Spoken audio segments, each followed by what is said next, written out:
Today's topic is reclaiming hope through spiritual practice.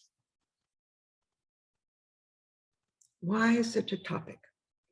Well, never before have we felt our world to be in such crisis. We have endured an ongoing 2-year worldwide COVID pandemic. It's caused the deaths of over 750,000 people in the United States alone, and changed the way we interact with each other, not to speak of its effects on our mental health, our increased substance use and elevated suicidal thoughts. But climate change has arrived with full force, with rising oceans, massive flooding, and devastating droughts, hurricanes, forest fires. We are witnessing heartbreaking, rapid deforestation of the Amazon, endangering species and wiping out medicinal plants, vital to our world's medical needs. In the United States, gun violence and opioid addiction are on the rise. Devastating wars and gang warfare have forced massive migrations from Central America, Africa, the Middle East, and South America to Europe, the United States, and Canada. We feel helpless in the face of such wide-scale crises. It actually pains us to read the news. So what is the answer? How can we reclaim hope? This is the time when we as Vedantins identify with Arjuna in the Bhagavad Gita, an undefeated warrior ready for righteous battle. But then he asked Sri Krishna, his charioteer, to drive his chariot out into the middle of the battlefield to survey his opponents. Yes, some warriors on the opposite side are righteous, but other warriors are unrighteous, but other warriors are relatives, revered teachers, childhood friends. How can he kill those who are so dear to him? Arjuna then undergoes an emotional breakdown. He slumps to the ground, completely helpless, overcome by the knowledge of destruction this war will bring. Yes, there are times in life when feeling helpless and in despair, we are Arjuna. Swami Bhaskareshananda, disciple of Swami Shivananda, who became the spiritual instrument in building up the Nagpur Center in India, said at one time, when you open the Gita, remember who is speaking to me. Sri Krishna, the Lord himself. And remember, why am I seeking? I am seeking God. What is the answer? How do we reclaim hope? And especially now in the midst of this prolonged pandemic, with surge after surge of new variants, we cannot help but feel the perilousness of life. Like Arjuna, we feel disoriented and sometimes without hope. But Sri Krishna responds to Arjuna's despair, and by connection, our despondency, by elevating his disciple with the sacred teachings of the Gita, applicable to any spiritual aspirant of any spiritual tradition. How does he begin? He begins by shaming Arjuna for his unmanliness, a corrective measure intended to remind Arjuna of his human dignity and his station as a noble warrior. From this, we can also re-navigate our sorrow-seeking tendencies and learn to live life as it actually is. Everything comes as a gift if we know how to see it. So that becomes the turning point when Sri Krishna then delivers him nothing less than the highest spiritual truth, the nature of the self, unborn and undying, the divine heritage of every human being. Not the individual as weak, a sinner, but the individual as inherently divine. This non-dual truth, which alone could lift Arjuna above the relative world, above the pairs of opposites, to behold the glory of the self that neither kills nor is killed. To be equal in the midst of the pairs of opposites is the most basic food of Vedanta. To drop subjectivity and see things as they are, not enslaved by raga and dvesha, attraction and aversion, but uninhibited by mind or body. Vedanta says God is not doing this COVID pandemic, which is our battle of Kurukshetra. The universe just is. Our job is to somehow learn to see his reality behind this Maya, or as his divine play.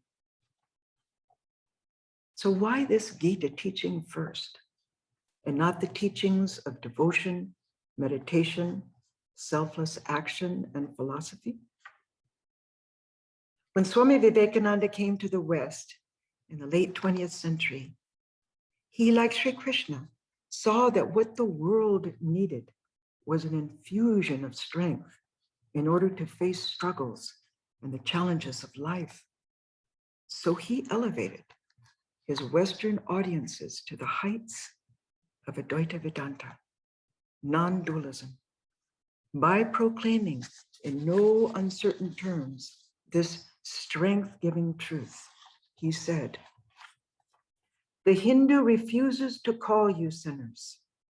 Ye are the children of God, the sharers of immortal bliss, holy and perfect beings.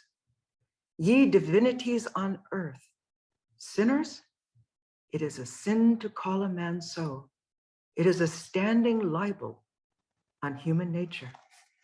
He goes on, "You are souls immortal, spirits free, blessed and eternal. Ye are not matter.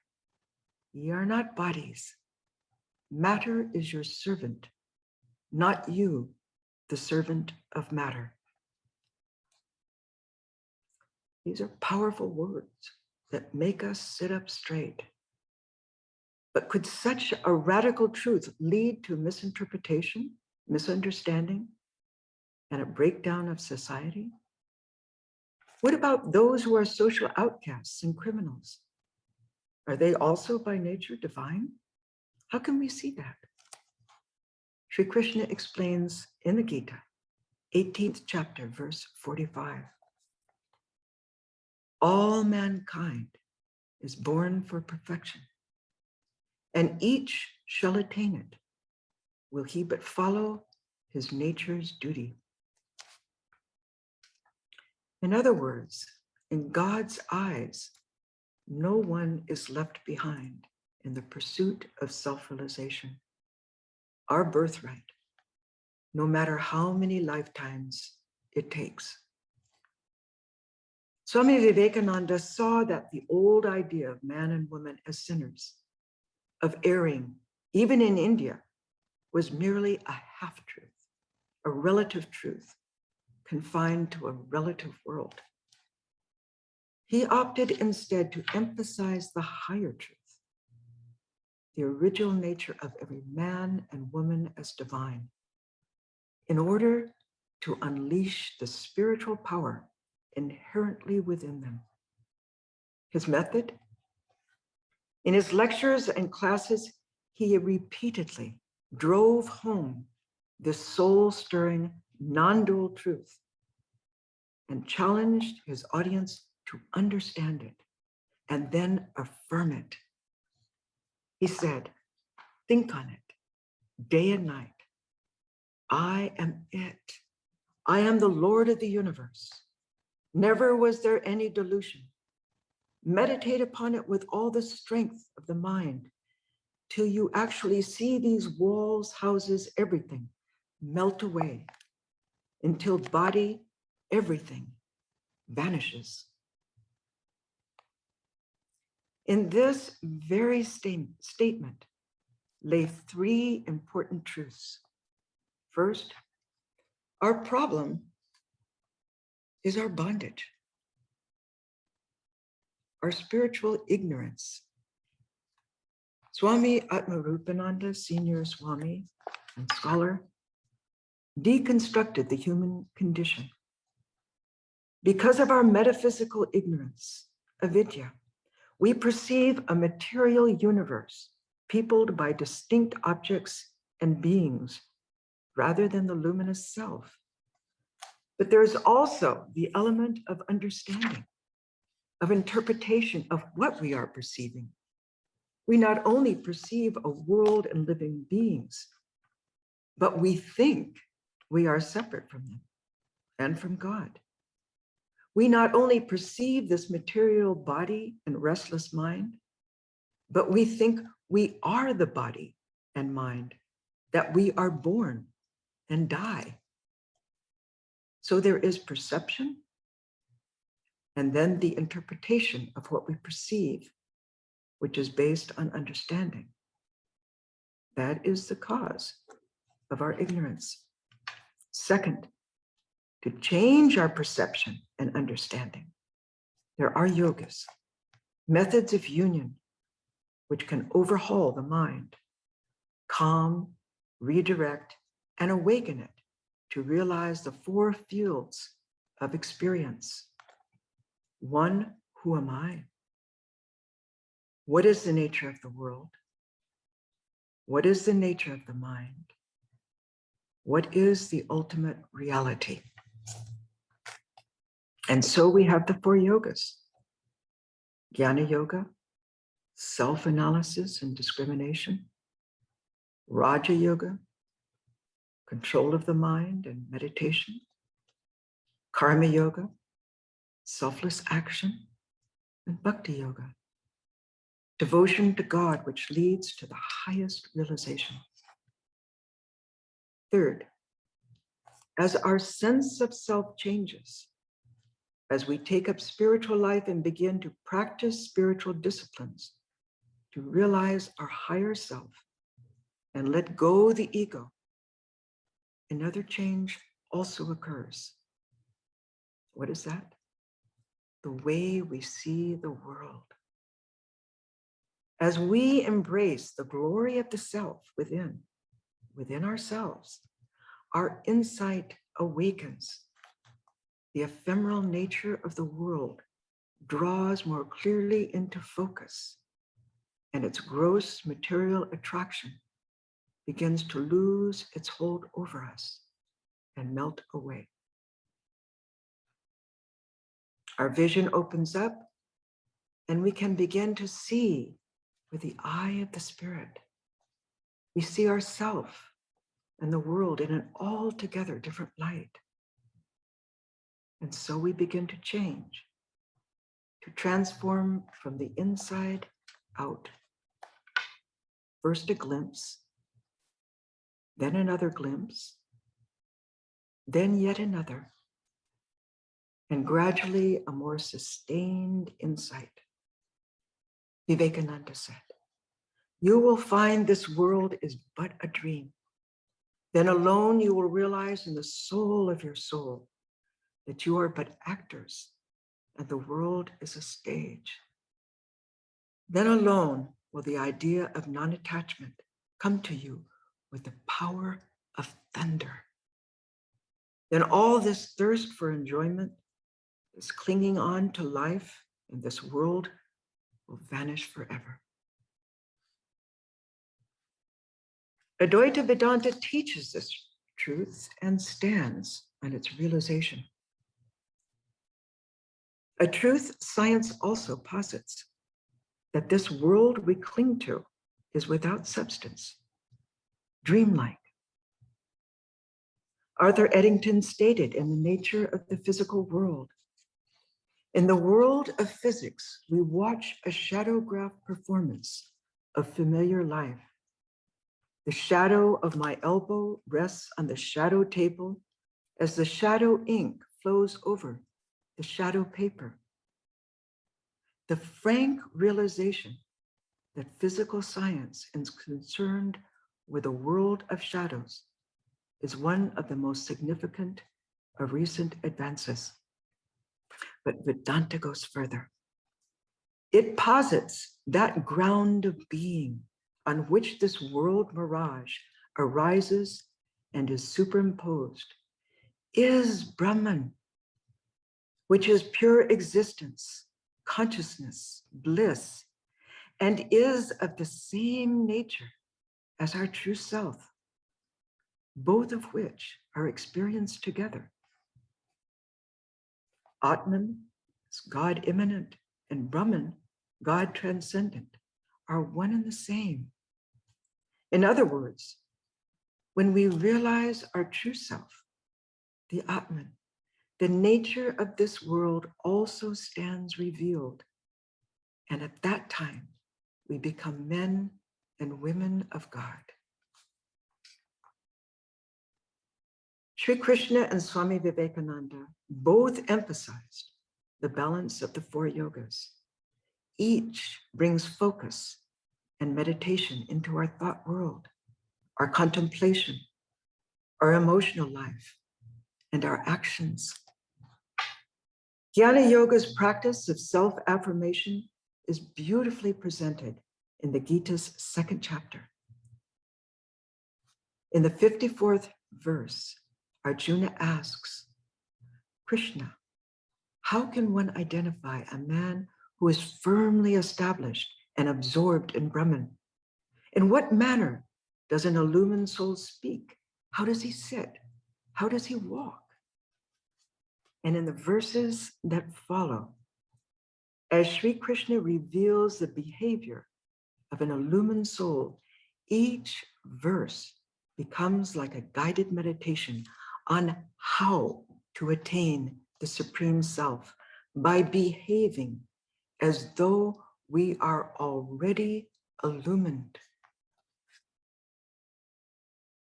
As we memorize each verse and hold it in mind, it sinks into our psyche and begins to guide our everyday actions, which in turn affects the climate of our mind.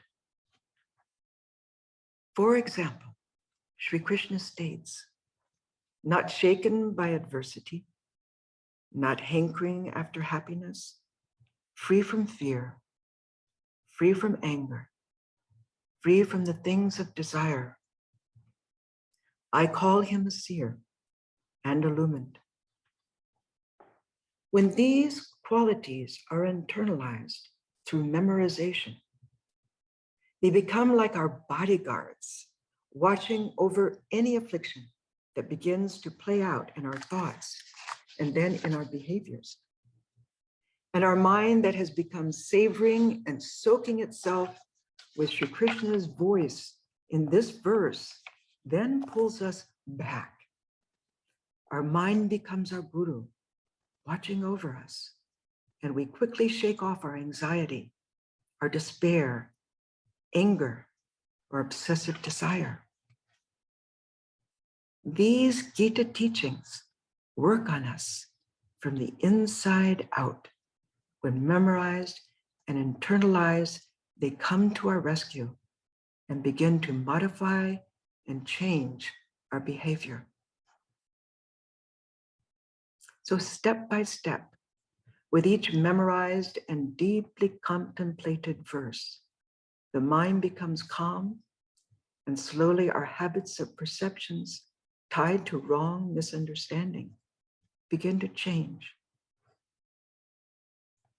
Then in the same section of the Gita, Sri Krishna discloses the spiritual depth of the aspirant's changing worldview. He says, the recollected mind is awake in the knowledge of the Atman, which is dark night to the ignorant. The ignorant are awake in their sense life, which they think is daylight. To the seer, it is darkness. Krishna then next reveals the inner workings of a transformed mind and how it functions differently from the ordinary mind. He says, water flows continually into the ocean, but the ocean is never disturbed. Desire flows into the mind of the seer, but he is never disturbed. The seer knows peace. The man who stirs up his own lusts can never know peace.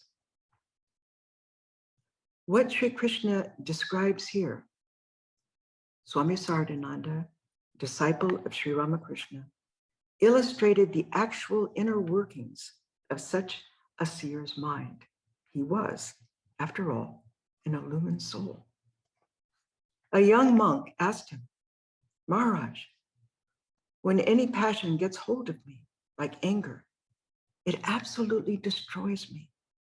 How do you manage, Maharaj? Swami Sardananda replied, the difference between you and me lies here.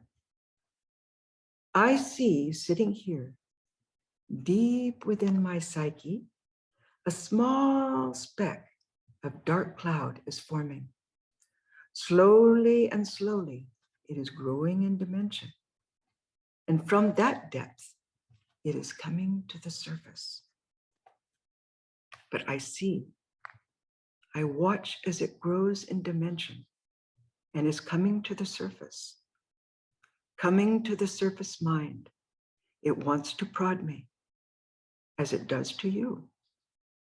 But I watch as an eternal witness, an observer. So it comes and wants to prod me, but it passes over. And I remain as I am. So you also must develop this capacity. Such common sense, such insight into the workings of an illumined soul's mind. Raja Yoga is an in-depth science of mind control and meditation. A pure mind is a calm mind. A mind that is calm is luminous. Techniques are laid out in verses 2 through 4 of Patanjali's Yoga Sutras, chapter 1. In Sutra number 2, Patanjali tells us, Yoga Chitta Vritti Nirodha. Yoga is a cessation of the thought waves of the mind. Sutra 3, Tada Drashtu Swarupe Vasthanam. At that time, the seer, the experiencer, rests in his own state.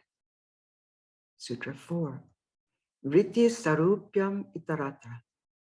At other times, other than that of the true state, when the mind is not resolved, silenced, purified, the seer is identified with all the modifications of the mind. So how to still our thoughts? Not by making the mind blank. That is a great, great misconception. First, we sit and study the nature of the mind. This is called pratyahara. And we discover that the mind is like a monkey, not just an ordinary monkey, but a drunken monkey. And not just a drunken monkey, but a drunken monkey stung by a bee. This is the nature of the human mind. Then second, we learn to watch the mind as a witness and understand that that which can be observed is matter. That's just science. And so the mind is considered subtle matter in our Yoga Vedanta tradition, and thus can never be our true self. Third, as a practice of mindfulness meditation and witness arising in the mind, we begin to realize, I have a mind, but I am not the mind. I am the witness of the mind. Once convinced, the mind becomes calmer. We clearly understand the nature of the negative attachment that lies in our mind, and that the solution also lies in the mind. We can let the vrittis, the thought waves, the emotions, the memories remain. Nothing wrong in having thoughts. Thoughts cannot be destroyed. It isn't the thought that disturbs us. It's the negative wave that comes out of the thought that disturbs us. It's the reaction to the thought, the indulgence and interest in the thought, and the imitation of thought that disturbs us. For example, just as when we see a stray cat on the side of a road, if we turn and show attention to it, it begins to follow us. In the same way, negative thoughts follow us when we show interest. We experience firsthand how thoughts become our property only if we pay attention to them and nurture them. But through constant practice and not attachment, inner strength of mind grows. Over time, our meditation practice allows us to shut out the world and try to be, try to connect with a universal reality and find stability in that. How to reclaim hope? We can try to place our dilemma in the context of an expansive spiritual perspective. For example, how would Sri Krishna, Buddha, Christ, Moses, Muhammad, Sarada Devi, Sri Ramakrishna view our hopelessness? Through Jnana Yoga, discrimination and practice, the Vedantin tries to build up the spiritual habit of not interacting with the diversity of the world, but focuses on interacting with the unity behind the diversity, the essence behind this transitory world, the divinity behind the appearance. Every time we do this with our spiritual imagination, try to supplant the supreme self in the heart of the other that we are meeting and greeting, or surrender our task at hand to the higher self, our chosen ideal, that changes the interaction with others and the effects of our labor. Through Raja Yoga's antidote of counterthoughts and mantra practice, we assert strength-giving vrittis, thought waves, that gradually and effectively change the climate of our mind. It takes practice, and over a period of time, with regularity of practice, the mind undergoes a complete transformation. Through Bhakti Yoga, we can also redirect negative or outgoing energies toward a hunger for God. For example, the combination of three forces: a wealthy individual's attachment to money, a mother's bond with her child, and a couple's committed involvement in building a life together. When we can combine and conjoin all these three forces in a one-pointed, heartfelt desire for God, the vision comes. Sri Ramakrishna teaches how to turn our negative emotions Godward If we must feel anger, be angry with God for not having realized him. Sri Ramakrishna taught, discriminate and turn the passion from worldly objects. When the elephant is about to devour a plantain tree in someone's garden, the mahout strikes it with his iron-tipped goad. No one ever asks, why am I so happy? Actually, despair is a powerful force when given a spiritual turn. Our inner life advances more quickly than we are otherwise content and complacent. It's true. The main point, as Swami Brahmananda explains, your mind is your only enemy, and your mind is your only friend. One thus can wipe out the subtle deceptions of the mind, and in so doing, move rapidly along the path of spirituality. When we make a practice of filling our mind with images of the divine and thoughts of God, we actually be and become those perceptions and thoughts. With the practice of surrender, we broaden our vision and allow ourselves to develop a greater sense of interconnectivity with others and with life. For example, we come to realize that the entire world is undergoing this pandemic. The whole world is a web of life. No one person or one peoples is being targeted. During Buddha's time, there was a woman named Kisha Gotami who married young and gave birth to a son. One day, her baby fell sick and died. Once Kisha Gotami, wife of a wealthy man, lost her only child. She was devastated, and her sorrow was so great that she refused to believe that her son was dead. And she carried his body around her village in the hope that someone could bring her son back to life. Death is a powerful force that works on us. Kisha's neighbors thought she'd lost her mind, but one village elder kindly advised her to go to the Buddha and seek his help.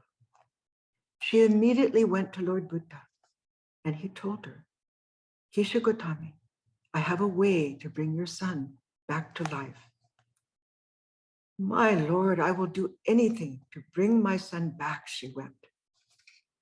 If that is the case, he said, then bring me a mustard seed, but it must be taken from a house where no one in the house has ever lost a family member. Bring this seed back to me, and your son will come back to life. So Kisha went out from house to house, trying to find the white mustard seed. At the first house, a young woman answered the door and offered a white mustard seed. But when Kisha Gotami asked if any family member had died, the woman said yes, her grandmother had died a few months ago. Kisha went to the next house, but the wife's husband had died just a few years before. At the third house, the family had lost an uncle, and at the fourth house, an aunt had passed away. Kisha kept moving from house to house, but at every house, a family member had died. Kisha Gotami finally came to realize that there is no one in the world who has never lost a family member to death. She now understood that death is inevitable and a natural part of life. Putting aside her grief, she buried her son in the forest. She then returned to the Buddha and became his follower. So also, everyone has experienced illness and is experiencing this pandemic. In that knowledge, there is a sense of connection and compassion for others.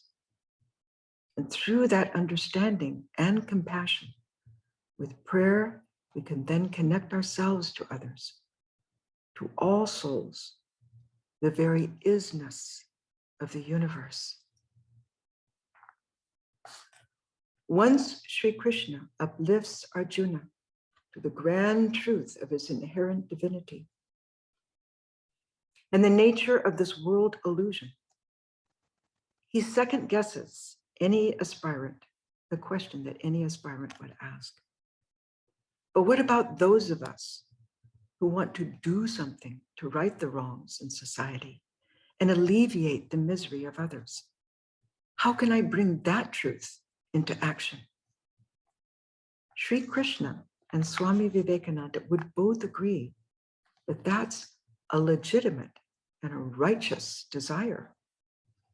But to be able to fulfill that desire and grow spiritually, Vivekananda first reminds us of the necessary prerequisite to karma yoga, a firm understanding of the nature of the relative world. There will always be pairs of opposites, good and evil, pain and pleasure. Vivekananda tells us, this world is like a dog's curly tail, and people have been striving to straighten it out for hundreds of years. But when they let it go, it has curled up again. How could it be otherwise? Excuse me. One must first know how to work without attachment, he goes on. Then one will not be a fanatic. When we know that this world is like a dog's curly tail and will never get straightened, we shall not become fanatics. When you have avoided fanaticism, then alone will you work well. It is the level-headed man, the calm man of good judgment and cool nerves, of great sympathy and love, who does good work and so does good to himself. The fanatic is foolish and has no sympathy. He can never straighten the world, nor himself become pure and perfect. From this perspective, Sri Krishna then introduces Arjuna to karma yoga, selfless service, the only yoga wherein even an atheist can attain to perfection. How? When we work, no matter how noble or menial, when it is done without desire for recognition or gain, it purifies the mind. For example, service to others during this pandemic, whether through food drives and monetary support or charities that support those most in need, it connects us to something larger than ourselves. It elevates and purifies us. Again, a pure mind is a calm mind, and a mind that is calm is luminous, as Patanjali stated. How to purify the mind so it reflects that which is? Sri Krishna states in the 3rd chapter of the Bhagavad Gita, verse 19, do your duty always, but without attachment. That is how one reaches the ultimate truth, by working without anxiety about results.